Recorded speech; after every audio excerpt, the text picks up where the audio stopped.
Votre salon, vous en rêviez, les jeux vidéo l'ont fait. Aujourd'hui, les joueurs les plus connus se font numériser de la tête aux pieds. Cela coûte très cher, mais ces jeux vidéo rapportent des sommes colossales. Reportage Zienne Marot.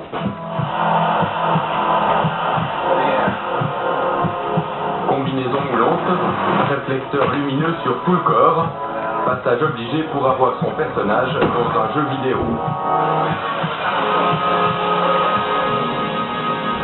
Nous sommes à Barcelone en mai dernier.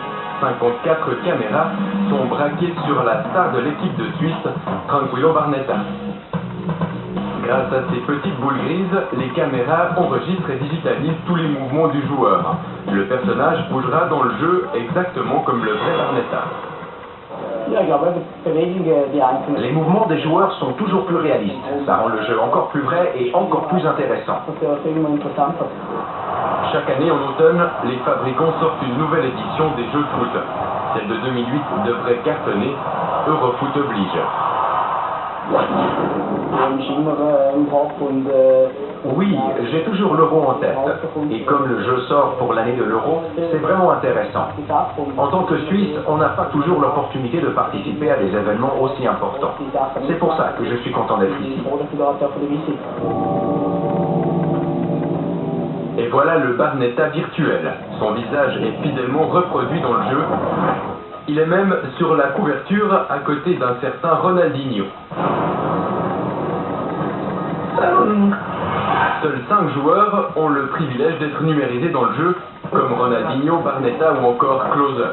Comme un petit goût d'immortalité.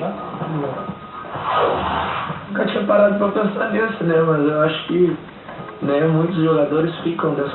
jamais pensé à ça, mais oui, peut-être que c'est une particularité des jeux vidéo. En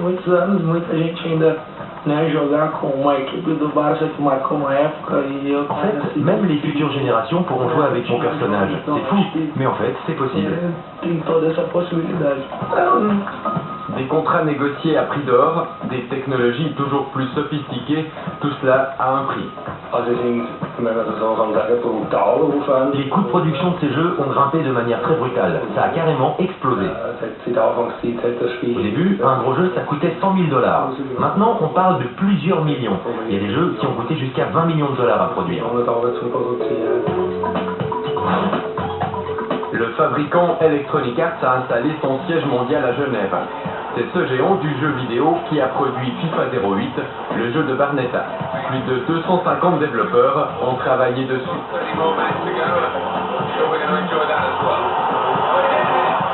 FIFA 08 se positionne comme le titre numéro 1 chez Electronic Arts. C'est un titre pour lequel une grande équipe investit du temps et de l'argent pour le développement de ce jeu et nous en attendons beaucoup. Alors chaque année on innove et on se rapproche un peu plus de la réalité. En termes de technologie, la grosse différence c'est que le ballon, là comme vous pouvez voir, il est totalement dissocié du joueur. Il est plus collé à ses pieds en fait. Et ça change toute la façon de jouer et ça devient beaucoup plus sensible en termes de toucher de manette.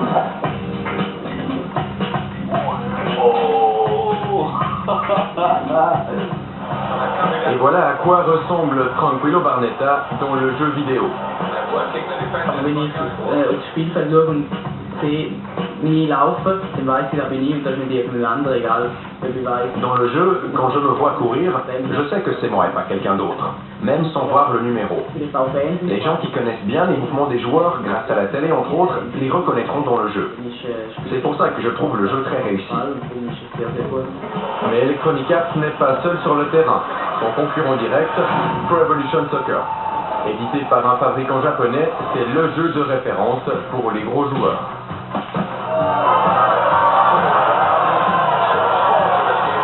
Electronic Arts aimerait bien que ça change entre les fabricants, la guerre est déclarée. Des sommes colossales sont en jeu. Sur le marché des biens culturels, le produit le plus vendu l'an passé en France était un jeu de foot.